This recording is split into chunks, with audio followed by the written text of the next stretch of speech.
I went there to cover the earthquake, but it's almost impossible to have a conversation there without it turning political, because these earthquakes, this double earthquake, has really turned into a focal point for already existing political tension here.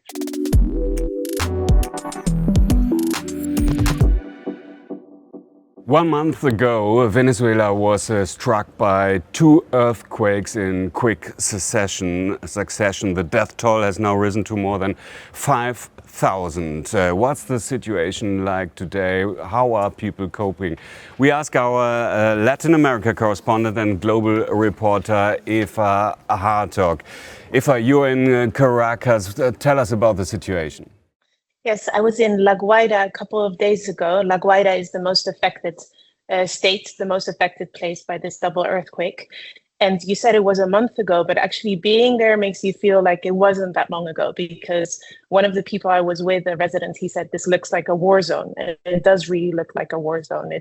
There are mounds of rubble everywhere. People are clearing through the debris, still looking for their relatives. So it's very acute still, even though more than 4 weeks have passed. Mm-hmm. And what are people saying? Are they satisfied with how the government is coping with the situation? Interesting that you asked that question. I mean, I went there to cover the earthquake, but it's almost impossible to have a conversation there without it turning political, because these earthquakes, this double earthquake, has really turned into a focal point for already existing political tension here. People very much feel like the government, the interim government that has been in place since Nicolas Maduro was taken by the United States, they feel that this government was very slow to respond. And the reason why that is crucial is because the first 48 hours, the first 72 hours determine whether someone who's trapped underneath the rubble will survive or not. And so many people actually blame the government for the fact that their relatives are likely dead if they're trapped under the rubble, or are already dead. And they really see it as an inadequate response, even though, of course, the government has a different theory and says it acted straight away and it allowed all of this international aid in, which is the case. You asked me what it was like on the ground, and I have to say, I mean, for Venezuela, this is a new situation. If it's true that the government let in aid organizations from all across the world, from dozens of countries. It let in foreign journalists, including myself. So in a way, a lot has been done, but people really feel that this has become a symbol. It has exposed the inadequacy of this government and the result of just decades of decline under the government, which I have to say, because this is a very important point, they see it as an extension of the government that existed under Nicolas Maduro, right? Like the acting president right now, Delcy Rodriguez, she was Nicolas Maduro's vice president. And so this earthquake is more than just a natural disaster. People really see it as a political disaster as well, and a political reckoning. And what you hear is that they want this to end. It's really added new urgency to this idea to the hope of a democratic transition in Venezuela. How has the situation changed in Venezuela since the ouster of Maduro? That's a very good question. I hear conflicting stories. On the one hand, it's really struck me how open people are.